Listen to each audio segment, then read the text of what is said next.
Okay, Brian Hornback, the 210th episode of the Brian Hornback Experience out here in beautiful Farragut at the Early Vote Center. It is Friday, April the 24th. My buddy, Bourbon Patriot from up in Ohio, met him through TikTok. He's a law enforcement dude up there. Oh, good.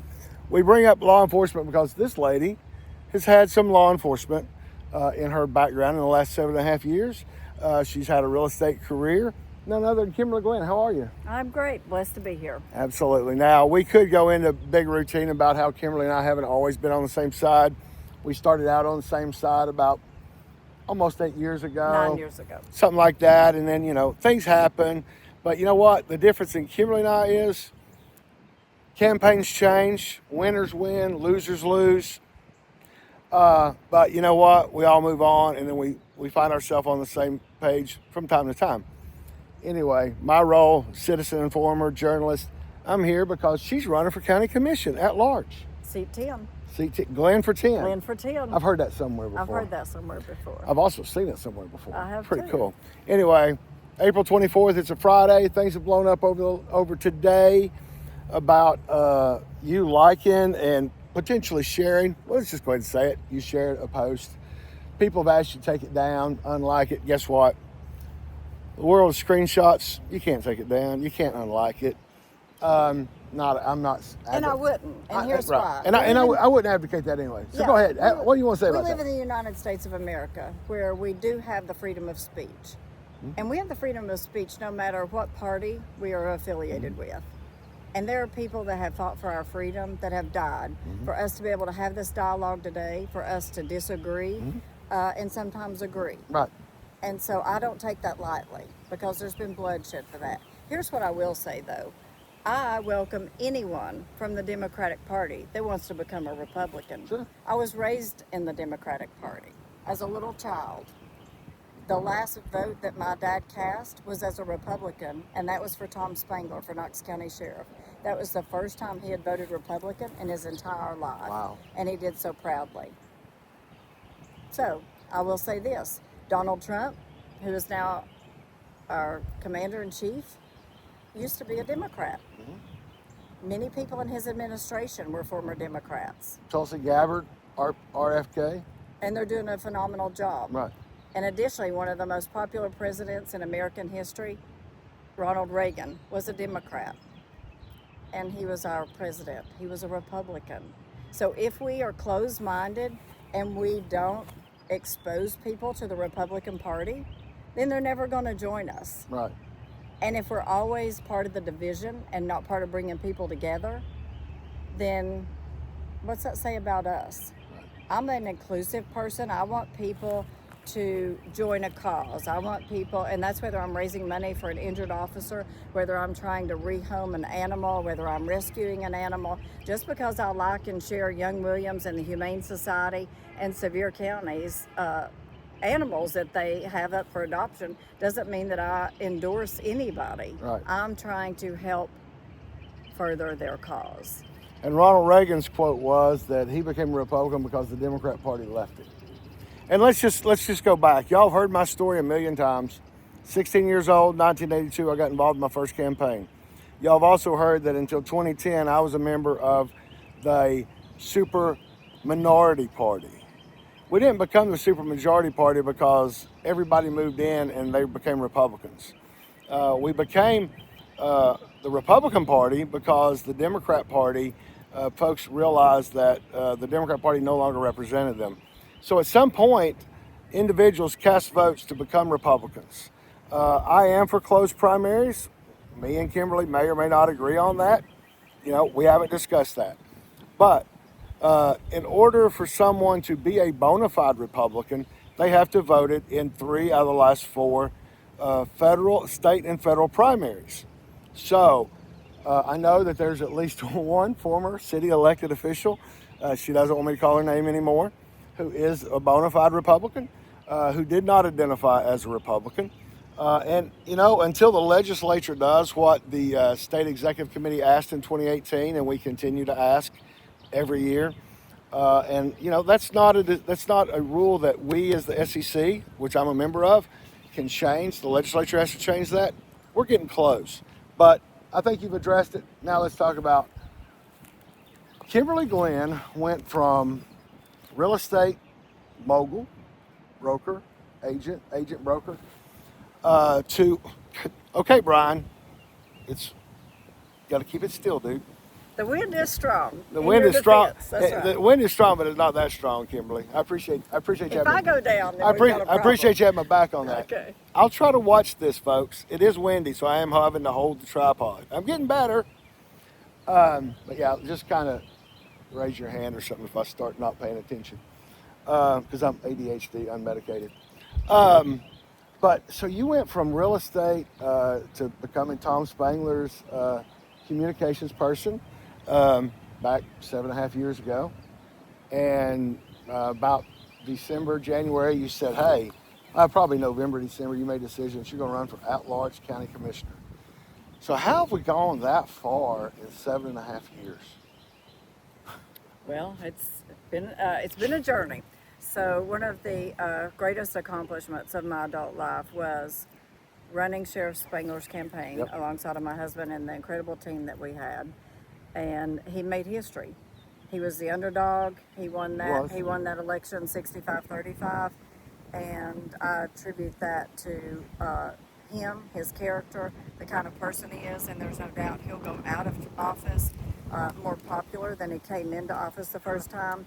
He will be one of the most well-respected sheriffs in Knox County history, and I'm proud of that. So that was my first big endeavor into local politics, although I've had little things here and there.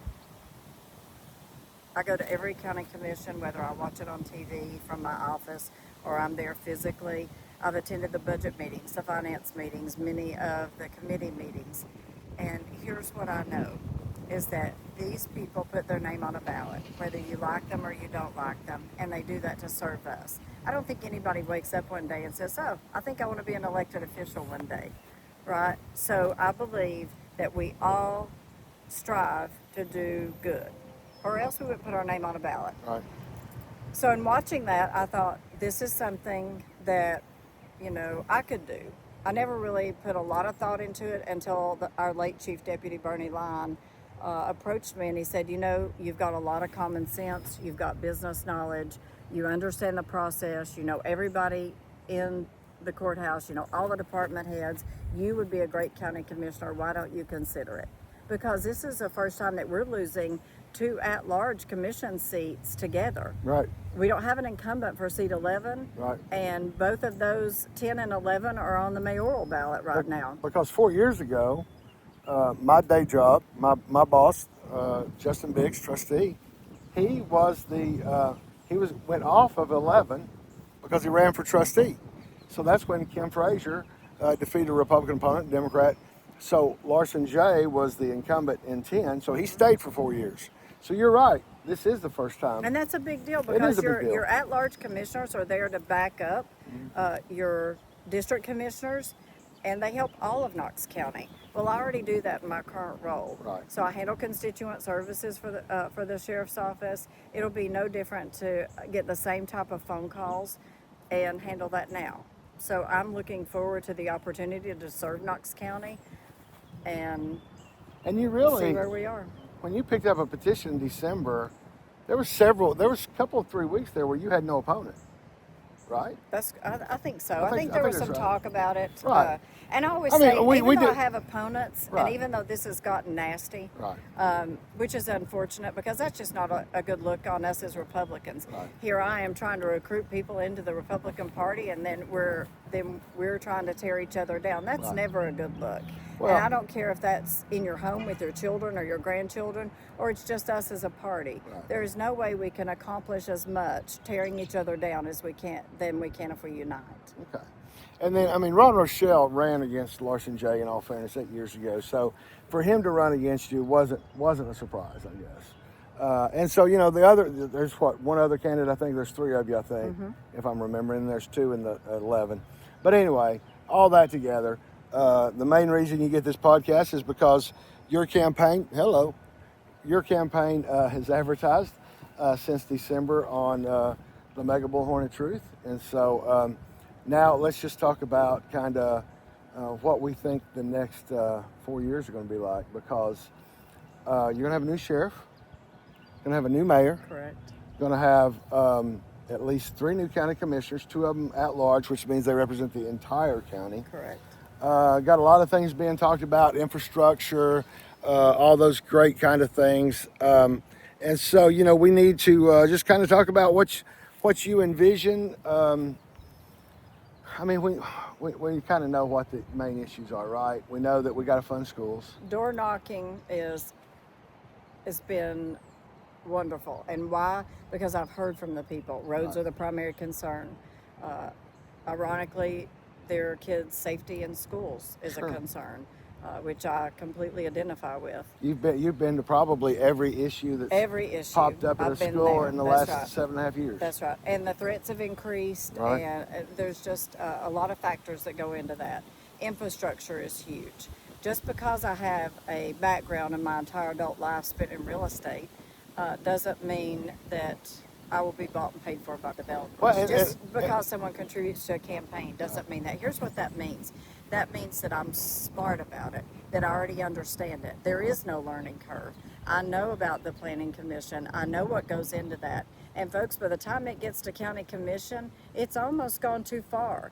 We need to, and I feel like I'm a communicator and will help the residents understand, when you see those little black signs go up in your neighborhood, that's the time to start talking. I want to host community meetings, get the potential people who've bought the property, who want to do something with it involved. That's the only way that we can solve anything, is communicate about it. Right. Well, and that's the other thing is that, the other thing that we're going to have is sometime this fall, as you're starting to, as you and the others that are new start kind of learning, you're not going to have much of a learning curve, but others are going to have learning curves. But you're going to pass the UDO, which the UDO in and of itself, I've already written a story about it. Some of it may be true, some of it may not be true. And it's not because I'm intentionally being misleading about it. It's just I don't know all the answers yet. That's what a blog does, right? So the UDO is also going to kind of, at some point, as I see it, kind of ties the planning commission, kind of ties the commissioners' hands. And that's the reason it's going to become a huge document. And it's going to kind of tie into, well, that's what you can do, that's what you can't do. Again, we're going to have to continue through that process this summer. This is only April. We got to go through the summer, we got to go through the fall to get to the actual vote of the UDO. Because even when it gets to county commission on for the final vote, county commission say, hey, let's postpone this thing and let's go back and look at this and let's change this or that or whatever. So that's the other thing, is that we don't really know what life's going to be like with the UDO. We have no idea. And additionally, just like a lot of people are just asking me, I didn't realize it was already early voting. Right. We're here. We're halfway through. Yeah. They don't realize that Advanced Knox was put in place. They don't know or understand the UDO. So there's a lot to do. There's a lot of things still need to be done. And again, communication with our constituents, with the residents, is key. We have to let people know what's going on. Right. We want people to be involved. Right. And to know how little people are involved, that will show up in our election numbers. We'll know the night of May 5th how few people are involved in the process with a population as large as we are. You and I were together yesterday at the Crown Forum, which is for those of you that don't know, over in Powell, there's the Crown College, which was started, a business luncheon. Right, with business luncheon, which was started by Temple Baptist Church. But interestingly enough, Glenn Jacobs, as he was the final speaker at the Crown Forum yesterday, talked about hearing about a mayor down in Georgia. And I really hadn't thought about this. I know a little bit about kind of what he mentioned, but he said that there's a mayor in Georgia that when somebody calls him and wants to meet with him to talk about something, he first pulls up their voting record to see if they voted. And if they didn't vote, he doesn't call them. I think that's a pretty good idea. Well, I have a little different opinion about that, because if we did that, imagine how few people we'd even communicate with. Well, I know. But you know what? And she's right about that. And that's why she and Glenn Jacobs would never do that. Glenn Jacobs did say that. He thought it was a good idea, but he would never do that. That's right. Me, on the other hand, somebody who registered to vote when he was 18 years of age in 1984, who's never missed an election, who's never cast anything but a Republican ballot, even when I was part of the super minority party. You know, I think it's a good idea because you know what? I tell people all the time, you want to bitch about something. Sorry, my wife and my mother wouldn't like me using that word on the podcast, but anyway. You want to complain about something, but you don't vote. And you really don't have anything to gripe about. But anyway, we'll move on. I know that, And let me say this about that. I look at that a lot like Christianity. So I'm not necessarily going to win someone to Christ by being mean to them or shoving something down their throat. right. And that might be my opportunity to say, hey, I noticed that you haven't voted. Maybe I noticed that you're not registered to vote. But I'm still meeting with them because I represent them no matter what. And because they're a taxpayer. So whether they vote or not, they're a taxpayer. And that's my opportunity, if I utilize it correctly, to possibly get them engaged in voting. And then you hand them a voter application. Just right back to the Democrats trying to, you don't convert someone from an atheist to a Christian by being mean to them, excluding them, or shoving something down their throat per se, but by including them and being kind to them and educating them. Maybe Democrats might want to become Republicans now from my post yesterday. Who knows? Wow. She's kind of making me the blogger and the podcaster kind of quiet right now. Anyway, yeah, the one person I know that used to do that was, he and I are on mutual terms now, but Mayor Ash, former Ambassador Ash, my understanding was that as he was getting ready to hire somebody, he would always check to make sure they lived in the city of Knoxville. But you can't, that's probably illegal too these days. You probably can't discriminate against where somebody lives, I wouldn't think. All right, so what have you thought about going from campaign manager, strategist to candidate? Absolutely love being a campaign manager and strategist far more than I do being a candidate. But it's been a humbling experience. It's an eye-opening experience.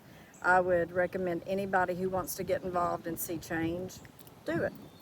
And the nastiness of it is one of the main reasons that people don't want to do it. I heard it all afternoon yesterday at the polls. This is why I can't do this. This is why I would not do this. And the sad part about it is that things typically come within your own party, and it's not from, quote, people you perceive to be your enemies. Well, and you know what's funny is, and we've packed a whole lot into like 18 minutes here, so we're going to end up here pretty close. But I did an interview last night with Charles Frazier right after my Center City Club that I'm president of. You know, I have a day job, I have a blog, I have a podcast, president of a Republican club. You know, I wear lots of the SEC, I wear all kinds of different hats. But, you know, we got toward the end of that. And that's one thing that I told Charles was, you know, I don't think I can stop the nasty. I don't think that I can be somebody that helps to stop the nastiness. But it really does have to stop at some point. It does have to stop. I mean, because, you know, most of my haters were the Democrats, the people that, when I was in the super minority, you know, at one time I called in on Halloran Hill. Well, actually, it's when I was party chairman back in 2006, and I called in and I was just raising Cain. And somebody called in on Halloran right after me and said, you know what, that guy's just a Republican, James Carville. And Halloran says, don't encourage him, that's going to encourage him.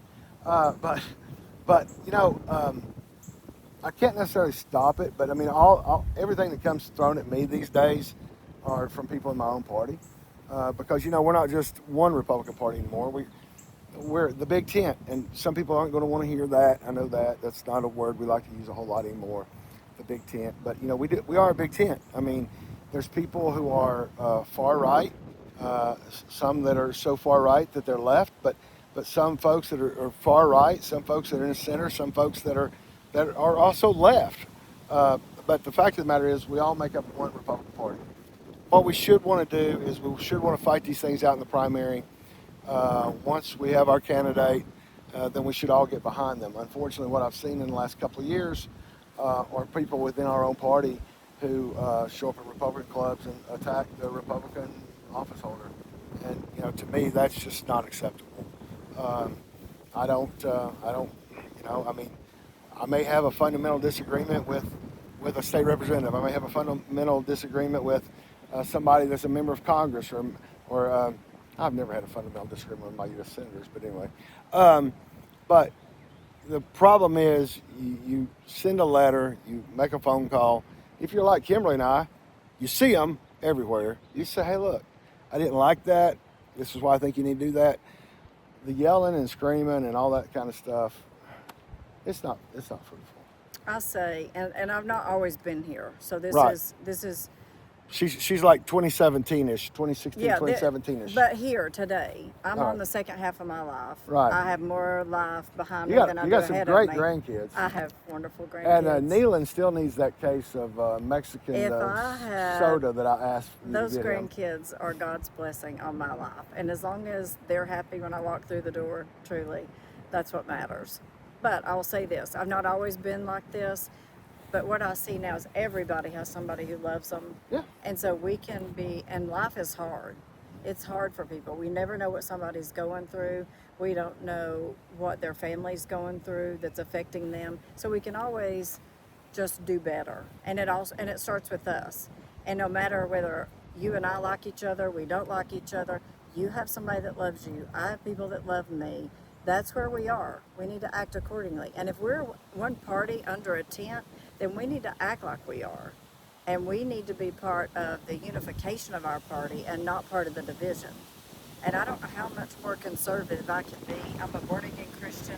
I vote Republican, have voted Republican, and I believe in the sanctity of life. Here's the thing.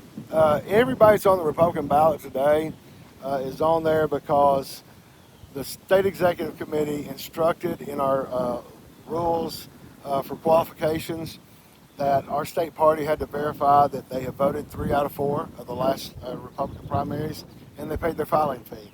If they didn't do any of those, they were kicked off the ballot momentarily until they fixed the filing fee payment.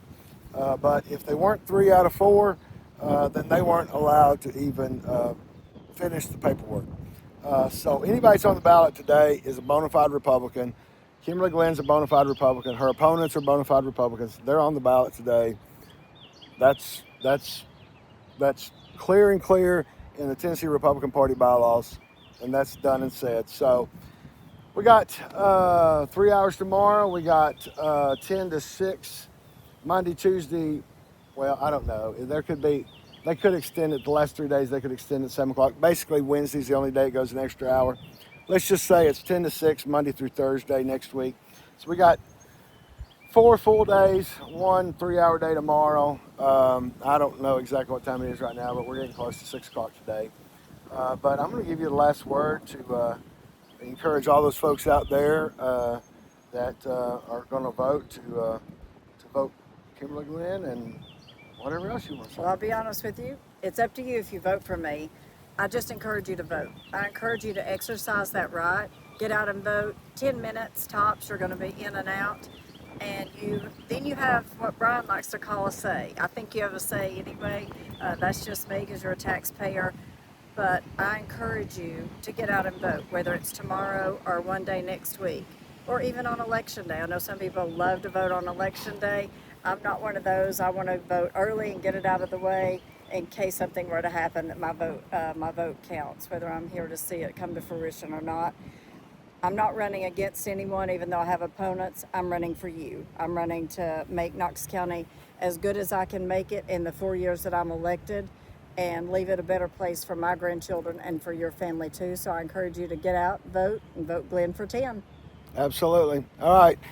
2 things before I leave. She's already had the last word. I told her she'd get the last word, but That you told the story. today, State Representative G.A. Hardaway, Sr. out of Memphis, passed away. He was in Vanderbilt, passed away of an illness. So our thoughts and prayers go to G.A. and his family down in Memphis. I got a chance to meet him June of 23 over at Beck Cultural Exchange Center. Didn't agree with him on politics, but he was a good man.